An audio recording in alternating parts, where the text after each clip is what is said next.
আসসালামু আলাইকুম। আমার চ্যানেলে আপনাদের সকলকে স্বাগত। বাংলাদেশ আওয়ামী লীগকে যদি মাঠের রাজনীতিতে সম্পূর্ণরূপে আবার ফিরতে হয়, আমাদের অনেকগুলো গুরুত্বপূর্ণ কাজ করতে হবে। প্রথম গুরুত্বপূর্ণ কাজটি হচ্ছে আমাদের যত গ্রুপিং, দলাদলি, প্রতিহিংসা আছে নিজেদের মধ্যে, সকল বিভেদ ভুলে একই প্ল্যাটফর্মে চলে আসতে হবে। আমি বিভিন্ন গ্রুপের মধ্যে এখনো দেখতে পাচ্ছি সবাই সবার নেতাকে বড় করে তোলার চেষ্টা করতেছে, নিজেদেরকে একটি বলয়ে নিয়ে আসতেছে, অন্য গ্রুপকে বদনাম করে কোণঠাসা করার চেষ্টা করতেছে। যেটা দল ক্ষমতা থাকা অবস্থায় করতো সেটা এখনো চলমান অবস্থায় আছে। তার মানে আমরা এখনো বিভেদ ভুলতে পারিনি, সকলে এখনো এই খারাপ অবস্থায় গ্রুপিং রাজনীতিতে ভিজে আছি। আমরা নিজেরা নিজেদের অবস্থান আরো খারাপ করতেছি। তো মাঠের রাজনীতিতে আপনারা নামবেন কি করে? একটা কথা মাথায় রাখবেন, যতই নিজেদের মধ্যে গ্রুপিং থাকুক, দলের ব্যাপারে সকল ঐক্যবদ্ধ হয়ে একসাথে মাঠে নামার ব্যাপারে ঐক্যবদ্ধ পরিকল্পনা করতে হবে। তাহলেই রাজপথের রাজনীতিতে সাকসেস হওয়া যাবে। এখন আপনার নেতাও বিদেশে, যে গ্রুপের সাথে আপনার গ্রুপিং তার নেতাও বিদেশে। এখন আপনাদের নিজেদের মধ্যে যদি আপনার বন্ডিং ক্রিয়েট না করেন, তাহলে রাজপথে নামার জন্য আপনার লোক পাবেন কোথায়? আওয়ামী লীগে তো কর্মীর অভাব নাই, কিন্তু গ্রুপিং এর কারণে কর্মী ডিভাইডেড হয়ে হয়ে আছে। সেই কারণে রাজপথে এই দুঃসময়ে কর্মী পাওয়া যাচ্ছে না। তাই যে কোনো গ্রুপে এসব গ্রুপিং বন্ধ করে, বদনাম বন্ধ করে, অন্য নেতা এই করেছে সেই করেছে, সকলে একই প্ল্যাটফর্মে আসুন। দলের সুসময় আসলে, দলাবাই ক্ষমতা আসলে তখন আবার গ্রুপিং করতে পারবেন। এক। দ্বিতীয়ত ব্যাপার হচ্ছে নেতার দিক নির্দেশনার জন্য নেতা বললে আপনারা গ্রুপিং বাদ দিয়ে একত্রিত হবেন, আপনারা সকল সংগঠিত হবেন, সকল গ্রুপ একসাথে হবেন, সেটার জন্য বসে থাকলে হবে না। নেতার নির্দেশনা ছাড়াও আপনারা যত কর্মী আছেন, যে যে গ্রুপ করেন না কেন, সকলের সাথে কথোপকথন করে সকল ঐক্যবদ্ধভাবে কিভাবে রাজপথে নামা যায়, কিভাবে আওয়ামী লীগকে সংগঠিত করা যায়, সে ব্যাপারে কথা বলতে হবে।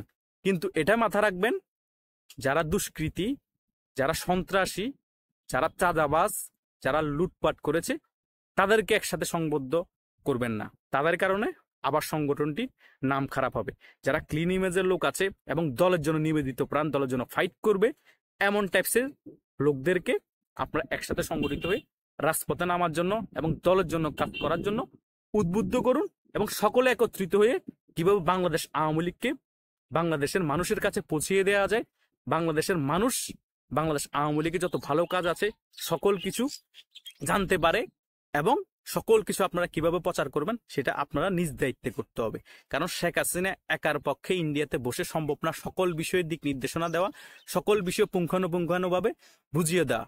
আপনারা অনেকেই সিনিয়র রাজনীতিবিদ আছেন, অনেকে জুনিয়র রাজনীতিবিদ আছেন, হয়তোবা অনেকেই নিজেরা রাজনীতি আগে করতেন না, আওয়ামী লীগকে সমর্থন করতেন, এখন রাজনীতিতে ইন হয়েছেন এই দুঃসময়ে।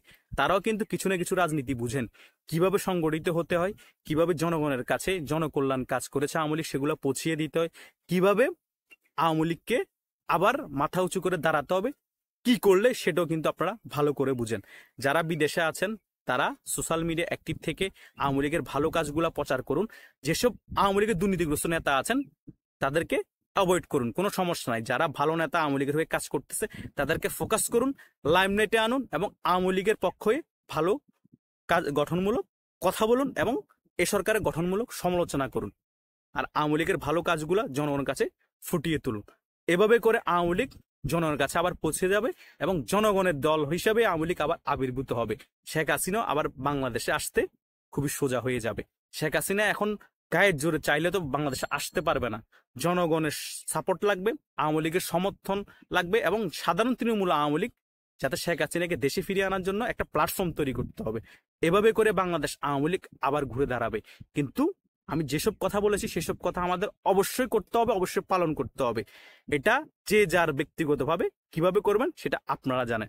দলীয় নির্দেশনা আসবে, নেত্রীয় নির্দেশনা আসবে, কিন্তু নিজেদেরও মধ্যে কিছু কথোপকথন করে আলোচনা করে নিজেদেরকে গড়ে তুলতে হবে। কারণ একটা সরকার গণঅভ্যুত্থানের মাধ্যমে ষড়যন্ত্রমূলকভাবে হোক এমনিতে হোক পতন হলে অনেক সময়ের প্রয়োজন হয় ঘুরে দাঁড়াতে।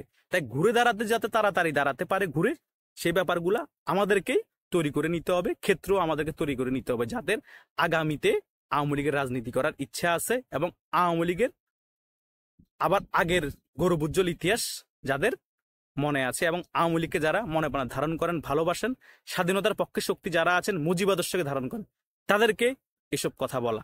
যারা আওয়ামী লীগের সমর্থক না, মুজিব আদর্শকে ধারণ করেন না, মুক্তিযুদ্ধের স্বাধীনতা সপক্ষে শক্তি না, তাদের উদ্দেশ্যে এই কথা না। তো বাকিটা আপনাদের উপর। আওয়ামী লীগের কর্মী আপনারা কিভাবে সামনে আগাবেন, কিভাবে নিজেরা সংগঠিত হবেন, কিভাবে নিজেদেরকে গুছিয়ে নিবেন নতুনভাবে আওয়ামী লীগকে পুরো উদ্যমে রাজপথে নামানোর জন্য, এটা আপনাদের ডিসিশন। বাকিটা আপনারাই ভালো বুঝেন। ধন্যবাদ।